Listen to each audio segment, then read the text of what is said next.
Welcome to In the Spotlight. I'm your host and producer, Courtney Leonard May, and I'm here for you because I'm here to put you in the spotlight. Welcome to In the Spotlight. This is your girl, Courtney Leonard May, and I have a great show for you guys today. Today is our Summer Vibes Only show. Woo!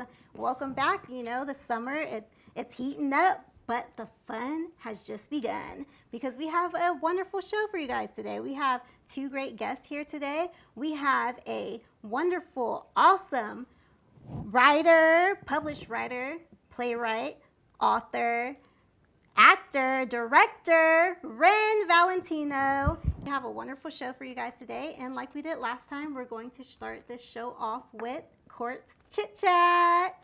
So, going back from our last two episodes, you got to know a little bit more about me, that I'm an actress here in Sacramento. And so since we have Wren Valentino on the show, I want to let you guys know that I've been in a lot of plays. So last year I was in a play written by Wren Valentino and directed by Wren Valentino called She Has a Party to Go To. And it was so much fun. I got to be the first person to play Nella, a free spirit on roller skates, and I was just skating, and it was so much fun. And I did it at Futures Explored. It's a local theater here in Sacramento. It was at a black box theater. It was the first time that we performed inside their black box theater, so it was so exciting. That particular play, She Has a Party to Go To, written by Wren Valentino, won an award for the best women's monologues. And guess what? Monologue won. It was the one I performed playing Nella. So that was so exciting. And also to go back a little bit more plays that I've done in the past. I've been in the League of Semi-Superheroes playing Wabbit Woman. I've been in Arsenic and Old Lace as Martha, just to name a few. And I've been in a lot more other plays as well.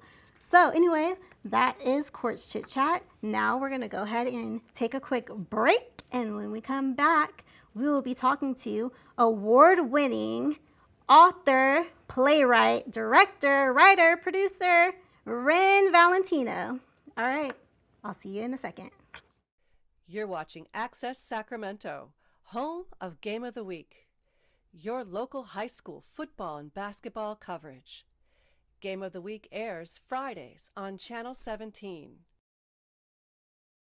Welcome back to In the Spotlight. Well, guess what? We're going to interview our first guest, Wren Valentino. Welcome to the show, Wren Valentino. Thank you so much, Courtney. It's so happy and nice to see you again. Nice to see you too. Great to be here. Thank you. Thank you, and thanks for coming. Of course. Yeah. And how are you doing today? Good. Got the summer vibe. You've set the Yes. mood for us very nicely. Yes, thanks. Yeah.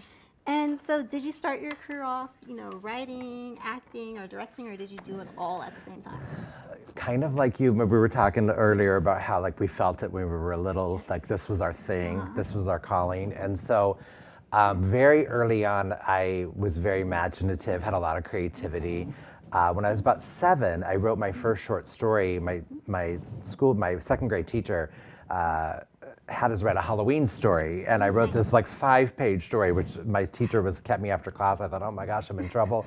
But it turns out that she was really inspired by what I had done and really encouraged me to keep doing it. And so I kept writing, and I published my first short story when I was 15. Wow. And I've never looked back and just had an amazing, wonderful creative life. So very, very grateful. Nice. It's always awesome when you know what you want to do very, very young, and then you just keep going. And you just keep doing it, no matter what. Just keep your eye on what you want to do. Exactly. Yes, I love that. I started off very young too. So, yeah. Yeah. We have very similar kind of paths of how we found our passion. Exactly. Yeah, because I started writing pretty young as well. Mm-hmm. So yeah, and I feel like you use a lot of imagination when you're really young. You do, so. The way we look at the world through the eyes of a child, I think, and then I think a lot of us creative folks, we don't lose that. I think we hold on to that. Yeah, we do. And foster it a lot. Yeah, and then we just turn it into art and craft and all the things that we do in the industry. Yeah, it's always great to keep your imagination going, keep that child mind. So you answered. So what made you want to become a writer, director, and actor? I saw so many people when I was really young, I didn't realize that you could do the things that I wanted to do as a job. Like I didn't know that you could have a career or profession doing those types of things. And an author, Norma Fox Mazer, came to my middle school, California middle school here in Sacramento, many years ago as a guest author. And I got to have lunch with her in the library. And Nice. I remember I had written this like handmade sort of like hand-drawn short story that I'd written out by hand. And I was really nervous, and I took it to her and I said, I really want to be a writer. And she looked at it and she said, you already are. And it was that validation from somebody who was doing something that I wanted to do, who was a grown-up and an adult. And I thought, okay, this is something I could do. And so then I started to think of it differently of like, how can I turn this into a life for myself? So, and I just went for it, yeah.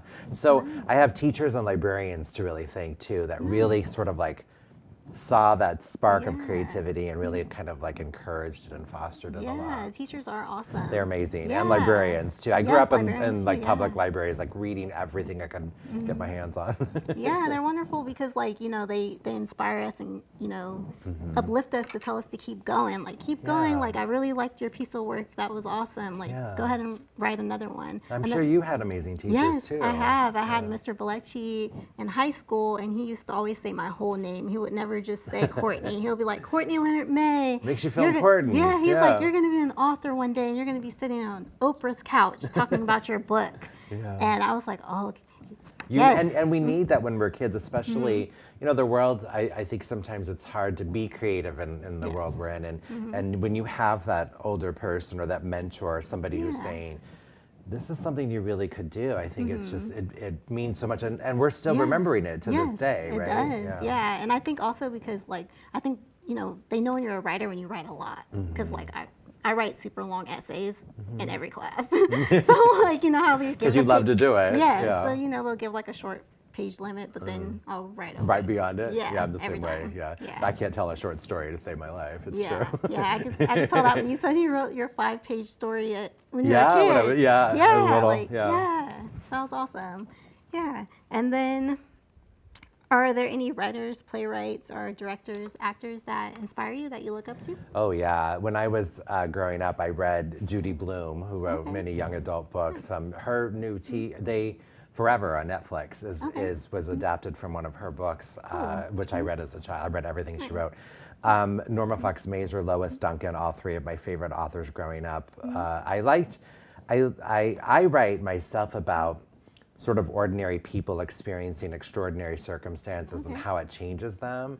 And all three of those writers write that type. So when I look at my own work, I see the influence of those people. Nice. Playwright-wise, I got to give a shout out to Tennessee Williams, who wrote many, many wonderful plays, but Streetcar Named Desire is my favorite stage play. Nice, You can yay. see influences of that in my work as well. Yeah, you just said my next question. I was going to ask you what your favorite stage play is. My favorite stage play is Streetcar Named, but I love, and there's many others that I love too. I love all forms of theater. I just love being able to tell a story in different form. And I think telling a story on stage is such a powerful thing because it's live. Yes, It's this it is. really beautiful connection between what's happening on stage and the audience and their shared Yeah. experience. It's Yeah, I wonderful. love that too, especially Yeah. the smaller theaters, because you have like that more yeah. intimate. But like where we did, I bet she has a party. Yeah, Yeah, but I you were love that. phenomenal in that Thanks. show. Thank you so Just thank you for that much. beautiful performance. it was and so much fun. Yeah, it was a lot of fun. Yeah. And then, how many books and plays have you written? Oh, wow. I should know the answer to that question. I know that I've written Yeah. 21 books. Stage plays, I'm in just over 70 stage plays. And I've had 15 of my screenplays, I've had 7 of my screenplays produced, and 8 of my stage plays have been turned into films as well. And I have a stage play of mine, Better Places to Go, which was premiered here in Sacramento, which is becoming a film, and they're filming it in Ohio in November. With Ooh, wonderful that's director, exciting. wonderful director named Adam Michael found my play, and we optioned the film rights to him, and we're so excited. Amazing cast. So I'm really excited about that. Yeah, So a that's lot of really times I'll write something and it exciting. gets adapted into like a different form, which is really cool. I love that because another visionary or storyteller sees something and they put their spin on it. Yeah. And it's like, it's a whole nother thing in a cool way. That is so cool. Yeah. Yeah. So then I know you're also like hosting and teaching like a writer's workshop. Yes, thank you for that. Yeah. I had created this, I've been a teacher for many years, for about 18 years at the college level, and I love teaching writing. It's all, for me, it's all about pay it forward. It's all about recognizing the people who continue to lift me up and being able to do that with young writers. I love working with people who might not have the support in their life to follow their passion as a writer, and really helping them see that they can do it. Much like people did that for me and probably for you, I know. So it's called Workshops with Wren, and I created it for writers of all genres and all levels of experience. It's all virtual. Nice. We offer scholarships for all of the workshops because we want everybody to have access to the workshops. And we've had a lot of fun with it. Really great students, really great writers. If it's not fun, it's not worth doing. Yes. So, and I love teaching. I love teaching. And also like that environment of like writers getting together and like, you know, collaborating and like, you know, playing off each other, because it's always fun to like, you know, write something and play it off with another person. That energy, that synergy. So we feel that. And I think so often, as you've done here, you create a community, you know, and you bring artists together, which is so great. Yeah. I love when we're able to do that. Yeah, it's wonderful. It's a beautiful thing. Yep. Yeah. And so what's some quick guide or advice that you can give like an up and coming writer, someone who's like hesitant to start maybe, and like, should I do this? Should I not do this? Is this meant for me? You know, I feel like everybody has a story to tell, which sounds kind of cliche, but everybody has a story that only they can tell. And that's the story that you should tell, because the world needs your story. I always think about, you know, they always say write what you know, which I think is true, but I also say write what you don't. What you don't know maybe, but necessarily what you want to know more about, right? So, you know, I always, if people are around you and they're saying, you know, why are you doing that, you know, people that maybe don't understand it as much, you got to push all that aside and do the thing that you love to do, because it'll love you back. Yes, it will absolutely love you back. It will, definitely. Yeah, that's really good advice. Yeah, just do it. Get out there and do it. Yeah. Just write. Just start writing. Anything that comes to mind. Yeah, even if, like, I tell my workshop students, even if you write 100 words a day, that's, tomorrow you already have 100 words written, you know, and you just can build upon it. And you got it. Everybody's got to start somewhere. Yeah, we did. Yeah, exactly. We just started writing.